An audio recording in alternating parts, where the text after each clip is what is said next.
abandonment, disregard for human life, the prospect of more mandates and lockdowns, and the list goes on. Now more than ever, we need to stick together. Voting alone is not enough. We must use our dollars to support like-minded companies that fight for our rights and beliefs. Patriot Mobile is America's only Christian conservative wireless provider who shares your values. Last year, we gave more than $500,000 to conservative causes. With your support, we'll give more than $1.5 million this year. It's time to band together and support companies that truly love America and fight for our freedoms. Will you join us?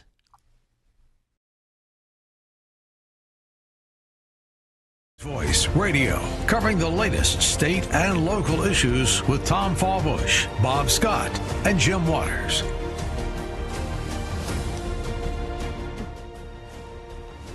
All right, welcome to Kentucky's Voice. There we go. I'm Tom Fallbush, your host today. We got a really interesting show today.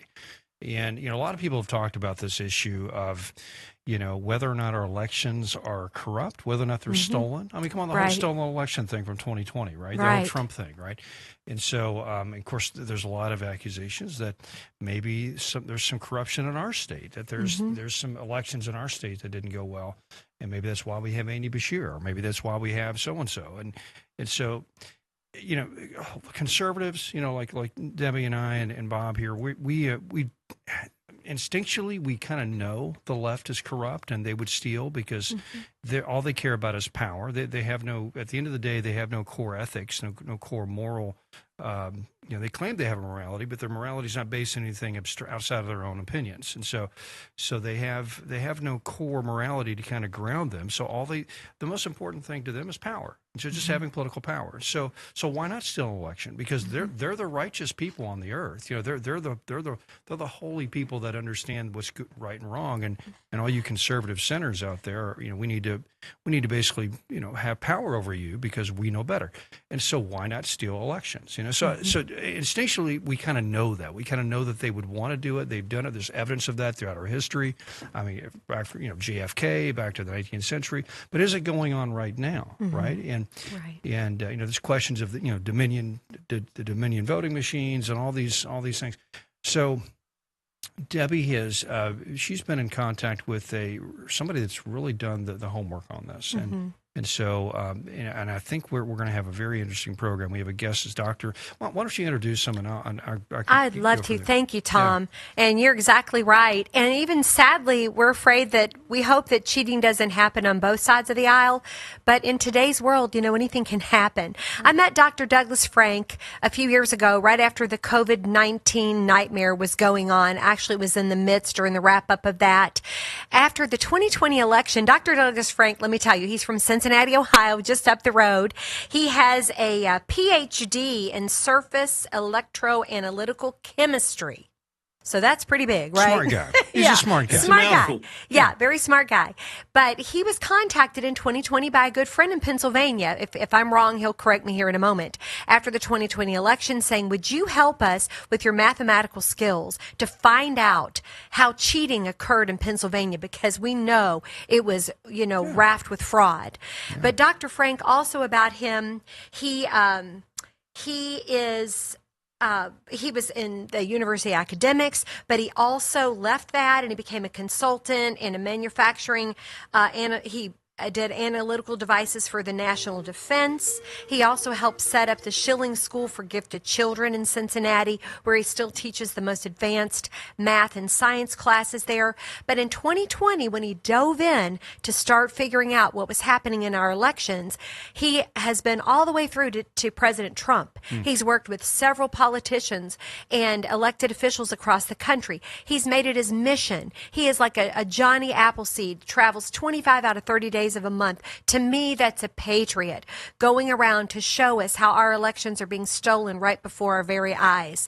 And he works with county clerks, Tom, all over the country. Yeah. So he couldn't get any attention on the global level. He's also filed lawsuits. He's been testified in court.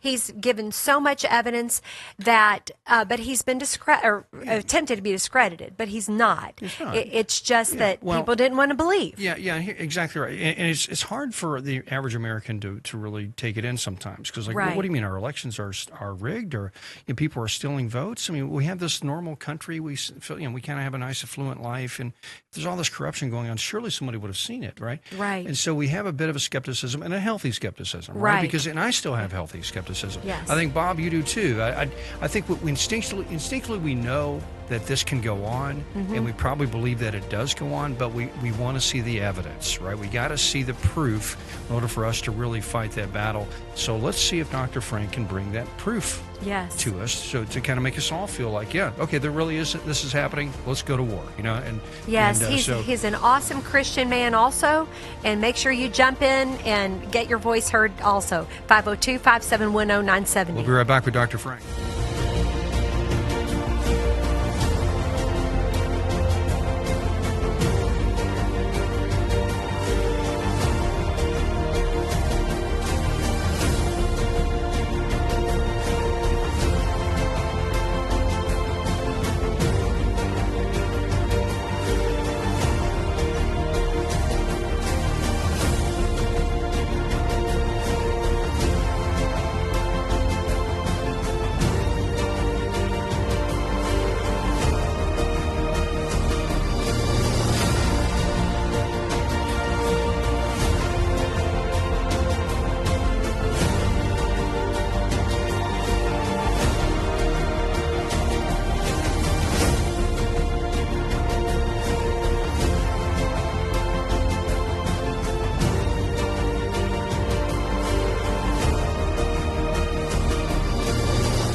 Now, back to Kentucky's Voice Radio, online at kyvoice.org.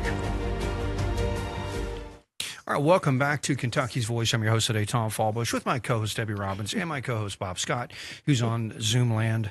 And we also have another friend on Zoomland, and it is Dr. Douglas Dr. Frank. Douglas Frank. There we go. He's got his first name. So, Dr. Frank, thank you for being on the show today. We set you up in the first segment of being an expert on questions surrounding our election integrity, and so we're really eager to hear what you have to say, and just present the evidence. And I guess a good way to start this is, first of all, we all are sympathetic, and we sort of want to believe that this is true. But you've got to see the proof, in order for us to really get behind it and try to make this a just cause, right? And I feel like you probably have the evidence to make us you're comfortable with the fact that this is really happening, and we need to do something about it. But first of all, just in Kentucky, because I know you've covered a lot of different elections, like Pennsylvania, Arizona, sure, the national election, but in Kentucky specifically, how many? 48. 48 states. 48 states. In Kentucky, let's start with a Kentucky scenario, like maybe one election that you feel like is the sort of the quintessential example of this, and explain to us what happened in that election, and how it was stolen, and the mechanisms behind it. So, well, there are three parts to an election if you think about it. There's a list of who gets to vote. That's the voter rolls, we call it, and then how you vote. In other words, you fill out a paper ballot, et cetera, and then how is that paper ballot counted? And then so that's the second phase, the actual election. And then after the election, how do you do the reporting and auditing, et cetera? That's right. And each one of those parts is in dire shape in Kentucky. And I don't have to prove it to you. You were already sued by Judicial Watch in 2019, and it was proven in court that your voter rolls are out of compliance with state and federal law. So I don't even have to prove that. Right. I can show you the evidence for that. But you have about 105% of your people registered. And what do I mean by that? 105% of your voting age people registered. That's a huge problem. Okay. That's not me making that up. That's right off your own right. Secretary of State website. Okay. So there's 5%. So that's the first part. And the reason why that matters, I mean, if everybody was honest, having dirty voter rolls would not be a bad thing. But the problem is 2/3 of your ballots that you're right now counting in the 2024 election, for example, 2/3 of those ballots, half of those were done by mail and the other half were done by early voting. And that creates, well, actually, I didn't get that right. about 10% of your ballots cast were by mail, and the balance of the 2/3 was early voting. The problem is that you are giving away all that information in advance. So anybody who wants to cheat an election has access to the list of everybody who has voted so far. So if you wanted to cheat, all you'd have to do is look up who's already voted and find somebody who hasn't already voted and stuff a ballot for them. So that's the first part of the election, and that's actually the worst part in your state. Okay, interesting. So can you trace that specific problem to a specific election here in the state that's occurred, like maybe the Beshear race, Beshear and Cameron, and who gets that data? When you're saying somebody can get that and manipulate it, Dr. Frank, who is that? Is it an outside entity, an outside organization? Multiple people have access to that. Your parties have access to that. They get to know in advance, and the politicians love it because they can say, "Oh, gee, we're running behind in precinct 1, 2, 3. Let's get the phone calls going to that precinct and get those people to turn out. And here are the people who haven't voted yet. Let's contact them." So your parties have that, for example. It's not nefarious actors merely. It's also government agencies and other people who have access. Yeah, and let me come at it this way, because I'm just going to play the devil's advocate here, because I think we need to, because we just need to vet this out. And so now there's a difference between just having a concern about a system that could be corrupted. Right. The difference between that and a system that actually was corrupted. And so, do you have evidence of that particular problem? Being activated and being used in an election to win an election, and so specifically voter roll issues. Yeah, like 2019 Bevin versus Beshear, and then 2022 McCameron versus Beshear. I mean, Cameron got 200,000 less votes in 2024 after he'd been a very successful attorney general, but yet the entire down ticket won Republican, and Andy Beshear beat him, and Andy Beshear got less votes, according to the statistics I looked at, in 2024 than he did in 2019. So help us understand. Yeah, I think there was more stuffing going on in the 2020 election, and we've proven that already. There's multiple ways to prove things. I'm a scientist. I'm a PhD scientist, so I don't like the word prove. I like the word evidence. Evidence, right. And in court, for example, if you have more than 50% likelihood of being correct, then it's considered proof. But I don't like that definition. I like a much more stringent definition of proof. For example, when I want to say that a ballot's been stuffed illegally or fraudulently, I like to have the copy of the death certificate for the person who so supposedly voted, if that makes sense. Yes. I like more evidence, more substantial evidence than that. And so the way I do this is I give local communities copies of their voter rolls, and then I have them go knock on the doors and prove that the people aren't there who voted. And so that's the kind of evidence that I prefer. I also have massive statistical evidence proving that your elections were manipulated in 2020, and I've put all of those graphs online. And what do I mean by statistical evidence? So what if I gave you a coin and I asked you to flip it 50 times and you got a heads every time? Would you think that coin is a fair coin? No, of course you wouldn't. Of course not. Yeah. Of course not. Well, your elections, the probability that your election data came out the way it came out in 2020, I've already shown all those calculations, is actually about 1 million times worse than that. Okay. I can tell you in every county in Kentucky, to a fraction of a percent, how many people of every age voted in every county.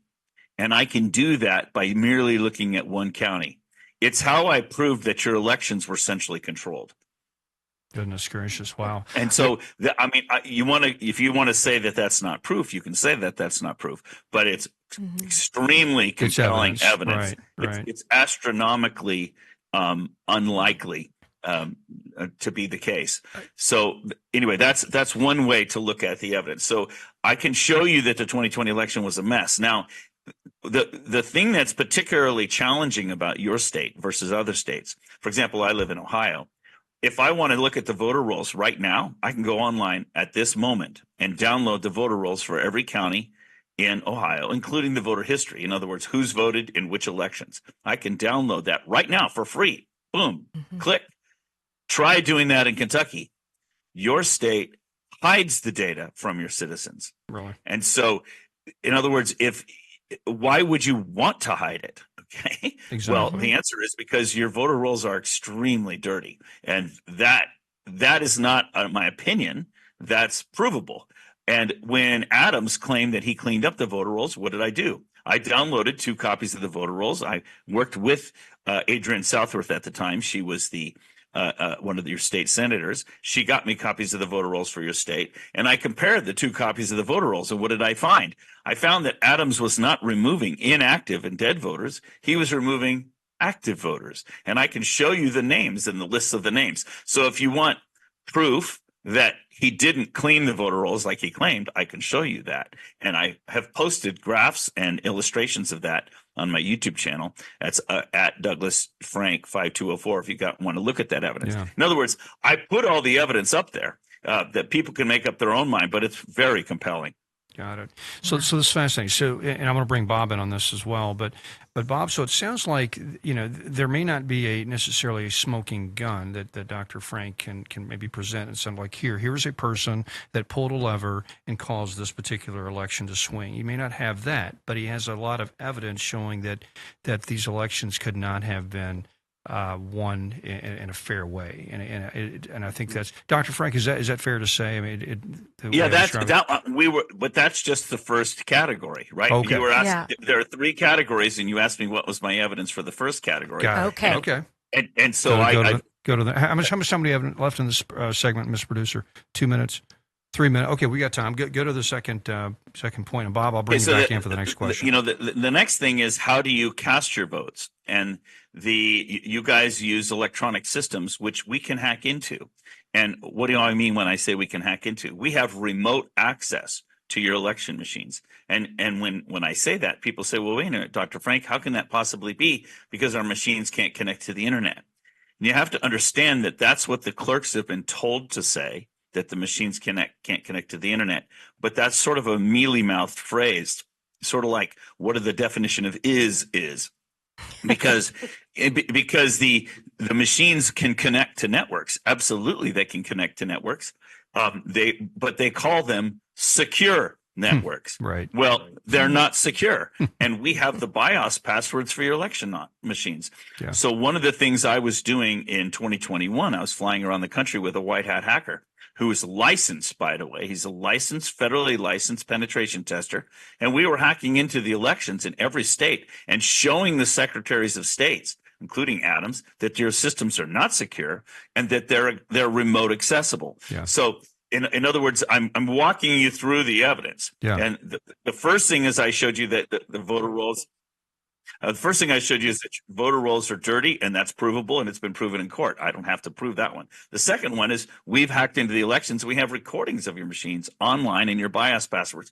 That's the second category. So anyway, we can go more into that if you like. Let's explore that further in the next segment. So that's fascinating. So there's a lot of evidence here in Kentucky that our elections have been, or something's going on with the elections. Whether they're stolen or not, we'll find out. We'll be right back.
Now, back to Kentucky's Voice Radio, online at kyvoice.org. All right, welcome back to Kentucky's Voice. We have a fascinating topic right now. Yes, Are it our is. elections stolen here in Kentucky and around the country? And who better to answer that question than a nationally recognized expert on this topic that's been investigating elections? An American everywhere. patriot. An He has American spent patriot. literally the last 5.5 years of his life, 25 out of 30 days on the road. Thank you. God bless you, Dr. Frank. There we go. Yeah, you've got a few. You're very welcome. I feel like Jonah being sent to Nineveh. I don't think I had a choce. Yeah, there we go. Exactly, There yeah. we go. Well, good deal. Well, you Right. got some fans here. So, Bob, I'm going to go to you real quick. Can you help put our text number out there? Encourage people to call in. Please do. This is your opportunity. We've talked about this subject many times over the last several years, and now is an opportunity for you to ask some questions of the foremost expert, in my opinion. And I think Debbie would agree with me and Tom on this matter. So please, 502-571-0970. Again, that is our text line number, 502-571-0970. Now is your opportunity to ask some questions of Dr. Frank. Again, we are blessed to have him on the show today. You know, question I've got to ask you. I was watching in real time, Dr. Frank, the election. Of course, I've watched just about every election in real time, but, we're going back to the 2020 election. And I remember seeing, and of course, they tried to explain this off, but in real time, while I'm watching it, the vote tallies changed on the screen. They went backwards for then Governor. I think it was Bevin, right? It was Bevin. It was Bevin. Yeah, it was then Governor Bevin. Yeah. It rolled backwards, and simultaneously, the numbers for Bashir went forward.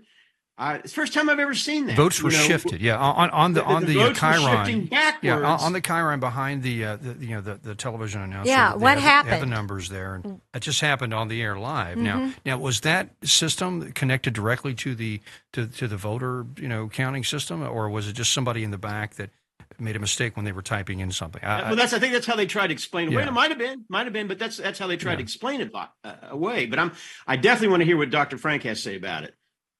Well, you have to realize that there's multiple systems that are operating in real time during an election. And, for example, you have the local polls that are, running ballots through their tallying machines. And then there's local poll books, electronic poll books that are checking people in. So that's a second system. And then after the election is closed, the numbers are being reported on several systems. And then you also have the news that's tracking what's going on. Right. And what you need to understand is that what the news is reporting is based upon a system called the Edison series, the Edison system. And what happens is when you think about it, states don't do anything. States hire people to do things, right? I mean, state governments, it's not like, Secretary Adams is sitting there in his office frantically typing numbers. They've hired it out. And the reporting on your elections is hired out essentially to the New York Times. It's called Edison's. It's their division. And what happens is they've contracted with multiple places all over the country, nearly everywhere. And those numbers are being gathered and aggregated, and they're sent overseas and run around and, sorted and prepared and then pumped back into the U.S. news services through the AP. That's called the Edison series. And you might recall Sidney Powell. She called that was her Kraken, because she has given to me, by the way, the Edison series for every precinct for the country throughout the entire election. And I have looked at that carefully. And I spent 6 weeks working with her in 2021, because a lot of people think of that as a smoking gun. And I understand, because I was trying to also put it into a corner where they couldn't wriggle out. But every time you just about got it into the place where you could get, we got you now. They'd say, well, yeah, but that's this problem here, or that's this problem there. And so it's one of those things where, since the system you don't have access to it, and all you have is the numbers crunched at the end, you're in a situation where you can't really prove anything. You don't have a smoking gun. However, we do have another aspect. You can take that series, the Edison series, and you can compare it to what's called the CVRs, the cast vote records, what the machines were actually doing. And we've shown in multiple states that those don't align. They don't agree at all. Wow. So it makes you wonder. It makes you wonder why we're all watching the news at night when what's happening on the news doesn't match what's in the machines anyway. And then I can add one more aspect to that. And this one is a real eye opener for clerks when I sit with them and do this. I'll ask them, so how many people voted in your last election? I've spoken to many of the clerks in your state, by the way. Yes. And I'll sit there in their office and I'll say, okay, how many people voted in your last election? And I'll just make up a number. Let's say they say, okay, 100 people voted. And I say, well, have you ever gone on to Secretary Adams' website and checked and see how many numbers are officially reported having voted in your county? And they're like, no, why would I do that? I'm the one that gave them the numbers. And they say, well, let's just check. So I'll open my laptop. We'll log into the Secretary of State website. And lo and behold, it's 105 or 110. And I'll look at the clerk and her jaw drops open and she says, how did that happen? That's not the numbers I reported. Oh, exactly. Wow. So you've got multiple. And by the way, not a single county in Kentucky reconciles. Really? Not one. And you have evidence of that. You have evidence. Well, that he just told us. Yeah, that's right. Yeah, he just told us. That's amazing. I'm sorry to interrupt. I remember you telling us, Dr. Frank, when you met here in Jefferson County with Bobby Holzclaw, who's now deceased, sadly, who was our county clerk. I remember her. Yes. And you told her and the Board of Elections that we had well over 30,000 people vote in the 2020 election in Louisville than we had voters. We had that many more vote counts. And of course, they were saying, well, you've got to get out there and canvass. If you bring us a case that this actually happened, then we'll do something about it. But I also have a friend who just reminded me again last night. He's a retired postal worker, and he worked the same neighborhood for years. He said, I will swear I will get in a court of law. He's a veteran. He's a Christian. He said, I had to deliver 750 ballots in my neighborhood of the names did not match the addresses. I know every single person in my neighborhood. 750 ballots on the east side of Louisville. So I know it's happening. You're right. It's just how in the world do we pin it down and what do we do about it? That happened to me, Debbie. I have an Airbnb in the east end of town, and so suddenly I checked my mail one day, and there were 5 ballots for people's names that I've never heard of that were delivered to this Airbnb.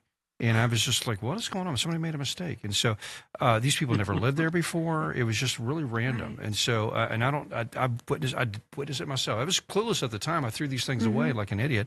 But yeah, something was nefarious. Something's wrong. And he also said, too, Dr. Frank, that he even called the Republican Party of Kentucky, and they totally just ignored him. He told them what was happening. I'm not a bit surprised by that. The Republican Party of Kentucky is not your friend. Yeah.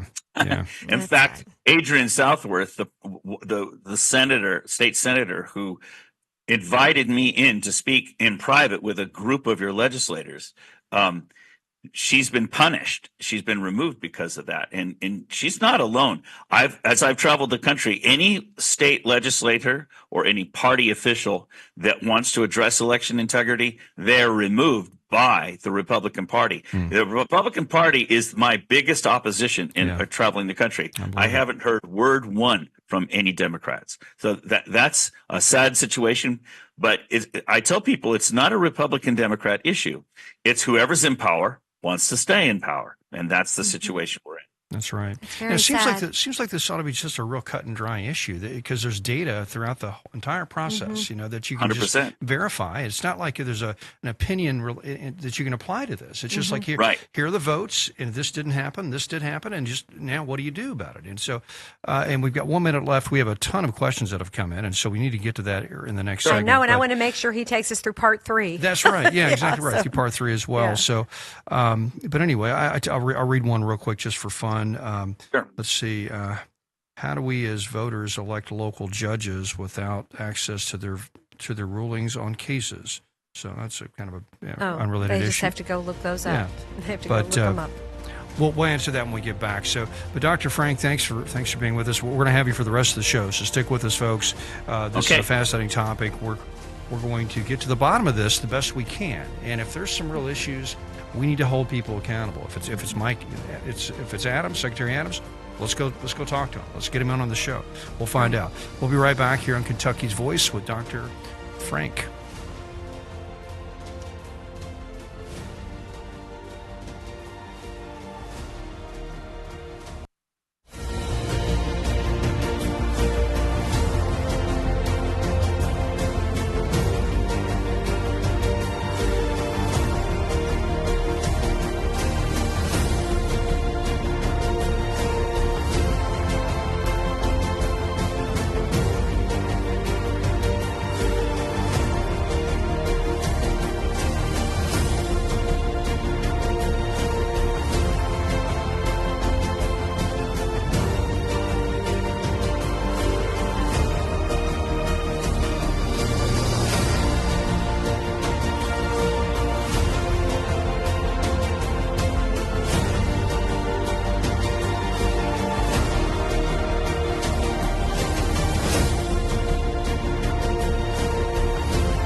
Back to Kentucky's Voice Radio, online at kyvoice.org.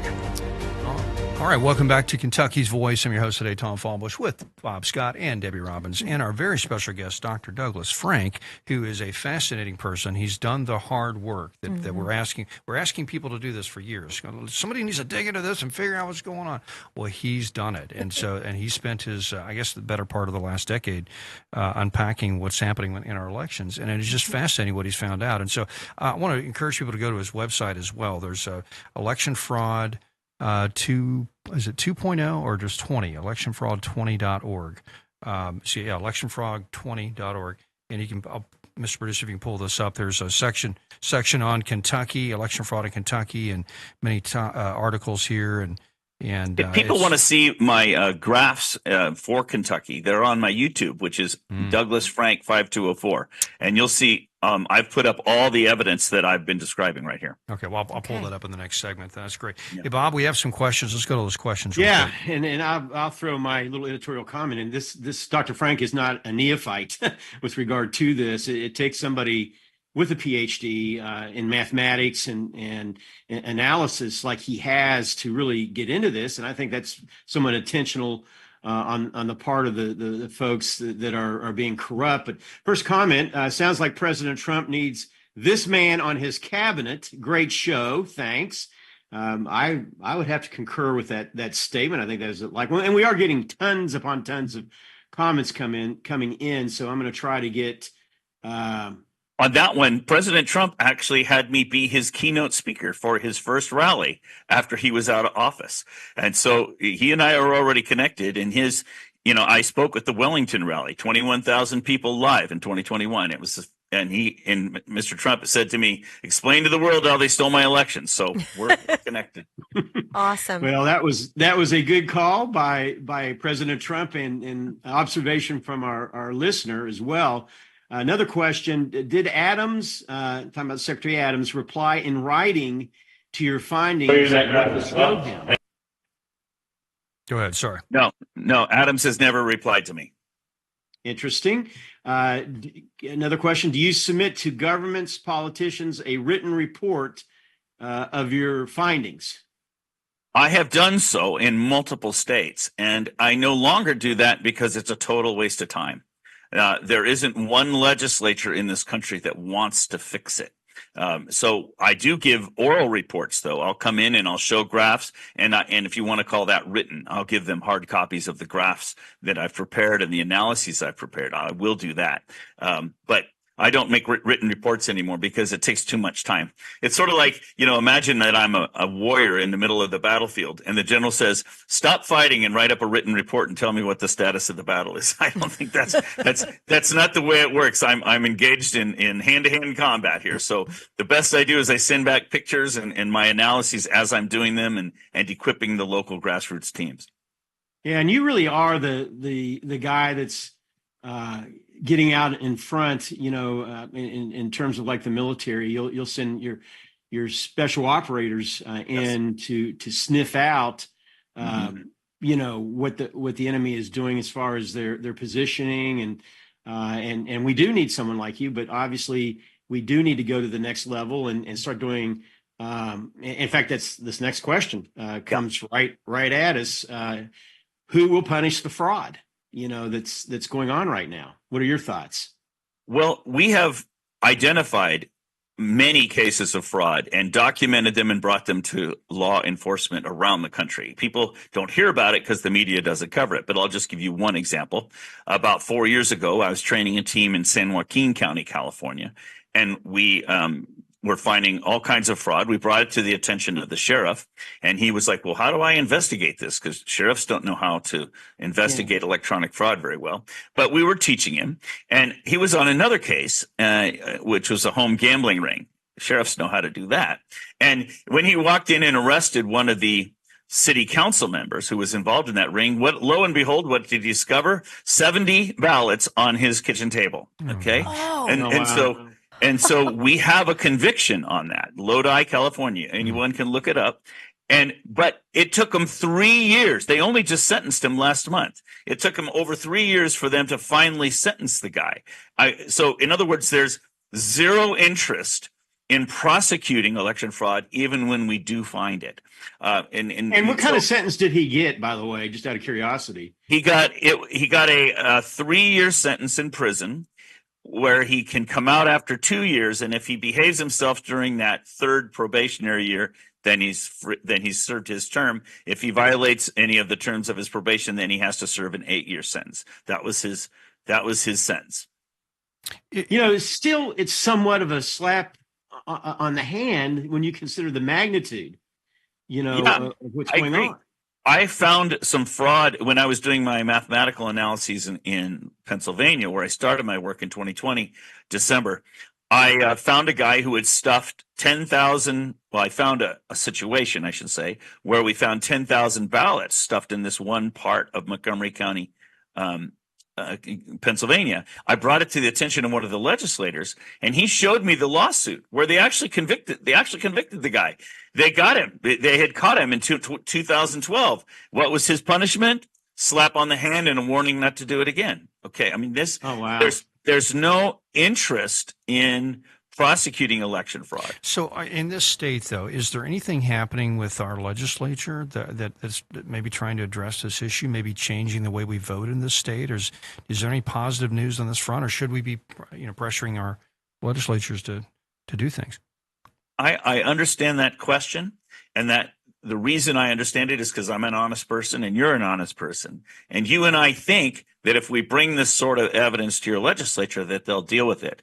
But I have to tell you, I've testified before a dozen legislatures, Oklahoma, Louisiana, Missouri, Kansas, Texas. I'm showing them this exact kind of evidence, many meetings in private and in public. There is zero interest in election reform. It's the third rail of politics. When we were younger, remember, Social Security was the third rail of politics. Now, if any legislator steps up and wants to address election reform, guess who removes them? The Republican Party. Yeah. So there is zero interest in election reform in your state from a legislative level. And that's why I don't teach people that the way to fix this is to pressure your legislators. The way to fix this is starting local. You take back local control of your own elections. And there's this whole strategy that I have that I teach people, and I'm implementing it in multiple states right now.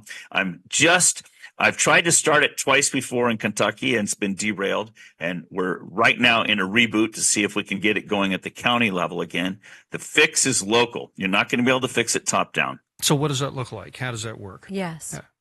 What we do is we put together a special voter rolls. I take multiple copies of the voter rolls for a county, and I take the most recent one, and then I add back in everybody who's been deleted for the last several years. So it's like a master copy. Right. And I sort it by neighborhood and by address, and I give the local people copies of that. And then they're able to go into their own community, just in their own neighborhood. You don't even have to get all fancy dancy with computer algorithms. Just look in your own neighborhood, and you'll find tons of people who are not supposed to be there, but they're in the voter rolls.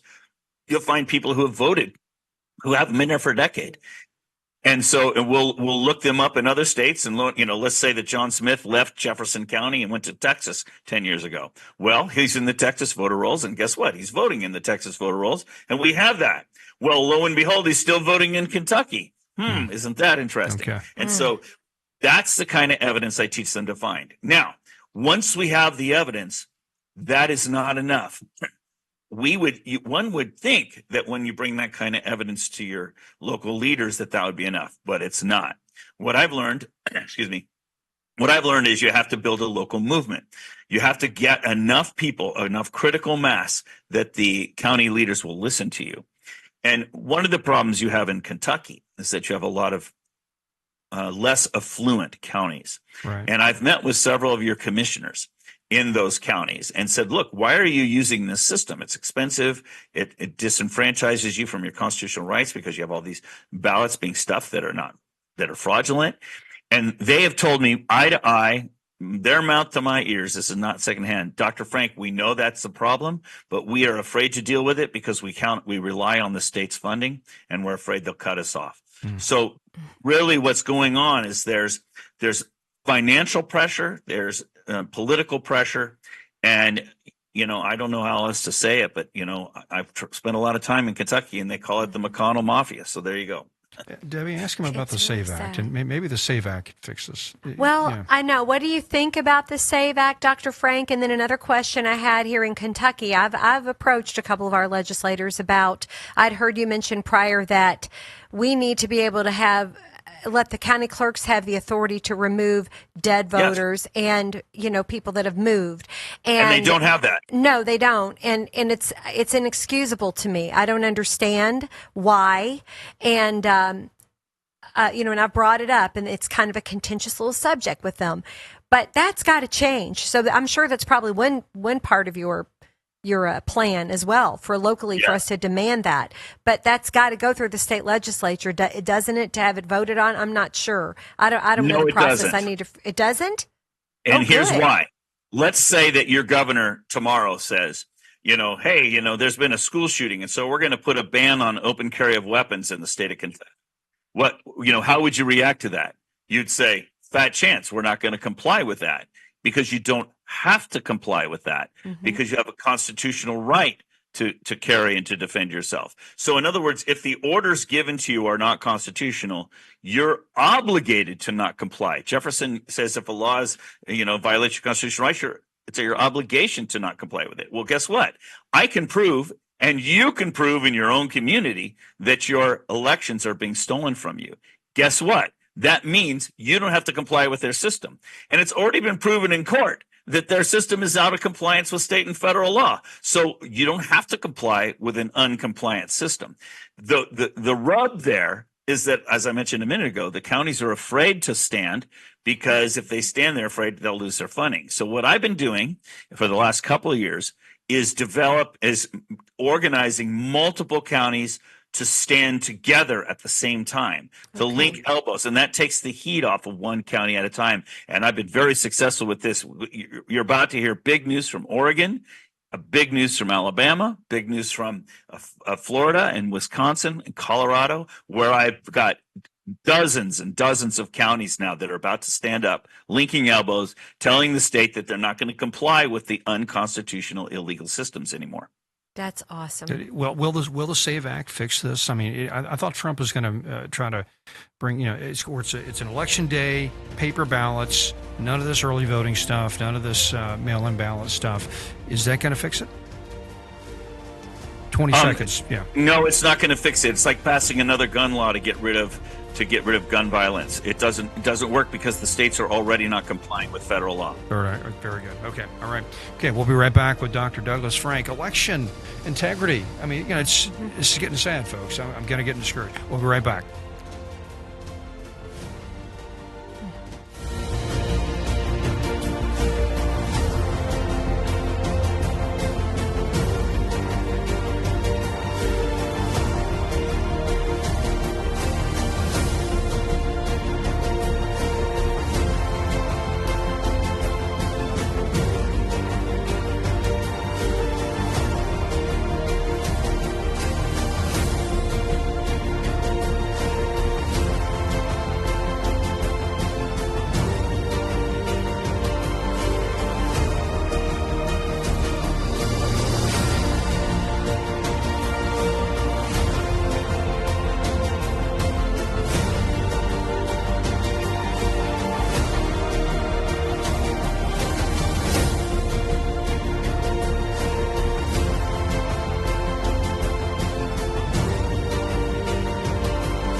Kentucky's Voice Radio, online at kyvoice.org. All right, welcome back to Kentucky's Voice, and today I think we're talking about the most important issue you can cover in politics, and because really any sort of policy issue, any sort of debate on what direction we should go is totally irrelevant if our systems for voting aren't working, if our elections aren't trustworthy, and I've used this term before in the past. There's only two ways to solve political power throughout history. It's either bullets or ballots. Right? Yep. Bullets or ballots. It's either going to be, we're going to either shoot it out or we're going to vote it out. And if we can't trust the way we vote it out, we're going to devolve to just pure power politics. And that's usually pretty dangerous. And that's, the beauty of this country is we've generally had a pretty good system of voting.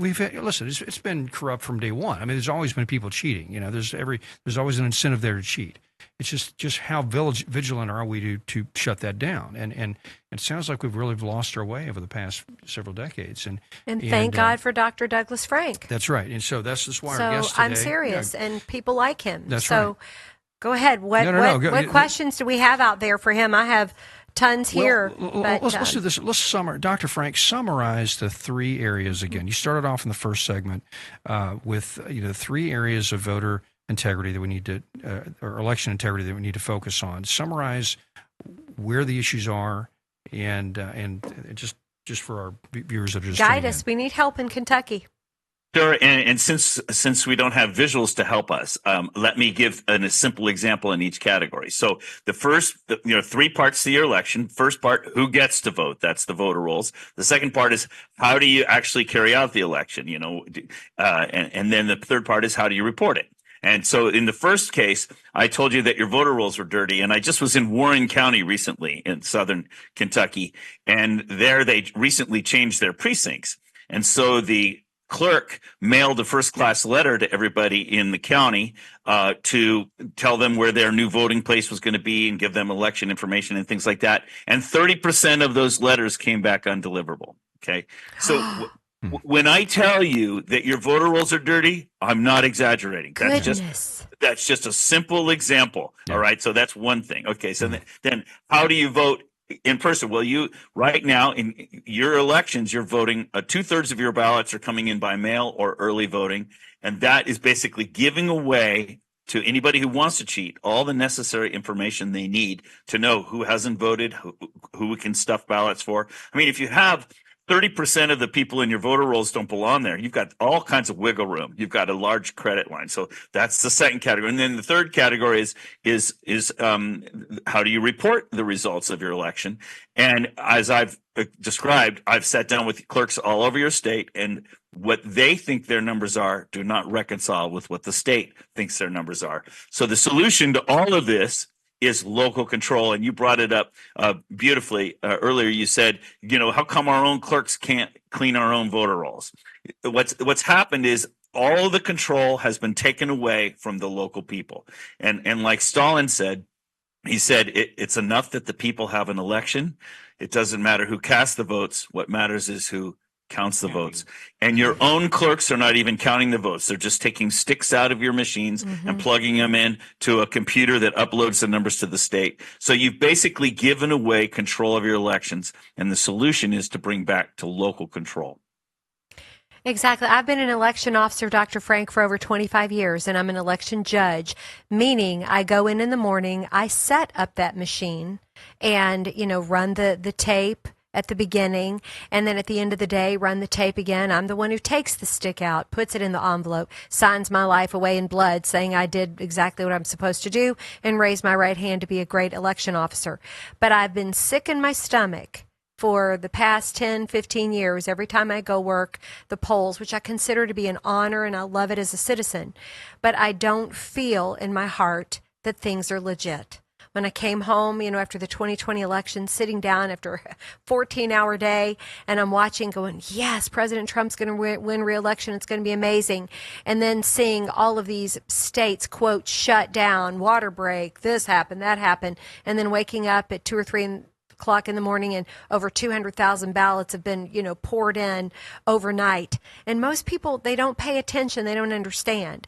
So as a citizen, I'm taking a risk even sitting here talking to you because I'm very involved in local politics here, and people may consider me an enemy after today, but I don't have confidence and I'm worried about it and I want it to change. So I want to do this. So help us. I love it that you work at the polls. Thank you for doing that. We need more involvement. Now, but let me tell you why. I mean, you're the one who signed your life away, as you put it. Mm-hmm. You should have the right to open that box and tally up the ballots and make sure that it matches what's on the stick. But your state, your legislature has recently passed a law. You may never have access to those paper ballots, ever. Your legislature has basically sealed those. It takes a court order for you to get access to that. And you have to have probable cause to even get approaching getting a court order to look at that. So in other words, you aren't doing anything. You're what we call in the computer business a dumb terminal. All the software. All the software, all the numbers, all the crunching, all the tabulation is being done somewhere else. You're just the mule in between the machine. You just carry a stick from one point to another. And that's really the core problem. And even if there was nothing nefarious, you should have the right to confirm that there was nothing nefarious. Who else is going to do it? Did anybody else? No. You're just being told we have to trust them. And something's amiss. You're in your gut. It's telling you something is amiss. So that's really the core problem, is that even if we knew there was a problem, how would we show it? Right. Goodness. Right. So each of these three areas you feel like are there's evidence that there's corruption going on, and yes, and I guess where do you think most of the issue is? Is it with the machine? Is it with the voter rolls? Is it with if we were to zero in on one aspect of or this, do candidates are there individual candidates that are conspiring to win? Right. How does all Mail-in that work? voting, Who are they paying to help them win? Right. Do you have any evidence of that? Oh, we have gobs of evidence, and what I find more cheating in school board elections than anywhere else. And the reason is because the turnouts are so low. That's right, low margins, and the margins are so small that if you were an investor and you wanted to change America, the minimum investment you would have to make was just buy a bunch of school board races. Right. And there's so much wiggle room in the voter rolls in all the states essentially that you can buy up all the ballots you need for very small investment. You can basically take over all the school boards in the country. So people always say to me, well, gee, Dr. Frank, we're a red county. Trump won here. What are we worried about? And I'm like, no, tell me about your school board. And I can't tell you how many times people are like, well, our school board's incredibly flaming liberal. And I'm like, but I thought you were a red county. How can that be? How can you have a flaming red school board if you're a conservative county? That doesn't make any sense. And so that's really what's going on. The core problem is not the machines. Yeah. The core problem is who has control and who has access. That's been taken away from you locally. That's the core problem. As far as I'm concerned, you can vote with M&Ms as long as you have everything documented and everything locally controlled and locally auditable and transparent. Right now, it's not. Quick math question. Is it statistically possible for the top of the ticket to lose and the entire down ticket of the same party win, as in what happened to Daniel Cameron 2 years ago? And yes, Matt it's Bevin. Statistically possible. It's just really unlikely. Okay. It's really unlikely. And explain that, Yes, how that's unlikely. Yeah. Because Well, you could have. Well, it depends, because it depends how people are voting. I mean, Kamala was a pretty bad candidate. And so, for example, in 2024, a lot of people, the Democrats nationally did not turn out for her. In massive numbers, they didn't turn out. But they might have voted for other people down ticket. Their local school boards, their local initiatives. There's a lot of abortion bills on the ballot that motivate people. So that's how that can happen. But in this state, Cameron was not unpopular with Republicans. No, so he if the was Republicans well-loved. going to vote for a Republican Secretary of State, they would very likely vote for a Republican. I don't have Cameron. any use for the names Republican and Democrat. The labels don't make any sense. That's a good point. Yeah. If I had visuals available, I would show you a graph right now showing showing you how your legislators vote. I have a record of how they vote, and they do not vote conservatively. You've got an issue in your state. I want to leave time for Bob here too in a second. Here's my last question. You alluded to a system earlier that, say you were a corrupt billionaire who wanted to influence elections, and you're buying up elections. So just unpack that for a second. What is the mechanism for that? So is there some sort of cabal of people, some sort of gang that you can call in a given town that can start stuffing ballots or faking ballots? I mean, like if I was George Soros and I wanted to take over the Jefferson County School Board, who do I call in Louisville to spin up a bunch of fake ballots and steal the election? I mean, are you saying there's actually groups like that just ready to take the call? I mean, can I Google them right now? I mean, the implication is that. So I guess you're saying that, right? Yes. So if you saw the movie 2000 Mules, yes, then you saw the end result. The question is where do those mules get the ballots? And the answer to that is from NGOs, non-government organizations. Boom. Okay. And one of the things that Trump did this year is he eliminated the funding to USAID. That's right. That was a huge amount of money going out of the country and then coming back in through the NGOs. That's right. Another one of the NGOs was CTCL, Center for Tech and Civic Reform. And that was Zuckerberg money flowing back in. And if people say, well, that sounds ridiculous, Dr. Frank, to have this conspiracy, just ask yourself what happened this weekend with the No Kings rally. All those people that were out there, they're being paid to do this. Yeah. They're being bussed around the country. There is an infrastructure in place for making this happen. Yeah. And so I don't know. It's sometimes, and we have convictions, sometimes it's the candidate themselves that are availing themselves of these opportunities. But most of the time, it's simply somebody from outside the state manipulating the outcomes, pouring money through local NGOs. Yeah, left-wing NGOs. And the NGOs actually make a living by writing grants to these organizations and saying, hey, we're concerned about these low-income people in this neighborhood, and so give us a grant and we'll go out and find 100 of them to get registered and help them to cast their votes. But really all they're doing is just harvesting. Gosh, well, I think I speak for the rest of the team here. We would love to have you back. Yes. And we would love to have you help us set up an effort here in this state to get our elections straightened out in this state. We're delighted. Yeah, that'd be wonderful. So we have great listeners out there, wonderful people that are just. And there was a ton of questions we weren't even able to get to. Yeah, goodness. Yeah, exactly. The right. shortness of the segment. Great. So folks are all about this, Dr. Frank, so you know. So absolutely, please come back. Where can they learn more, real quick? Where can they learn more about you? Tell us how to find you. If you go, I'm on all social media, Facebook, Douglas G. Frank on Facebook. Okay, very good. And then his Thank website you, Dr. as well. Frank. We'll be back tomorrow on Here Kentucky's Voice. Great. Well, we could have gone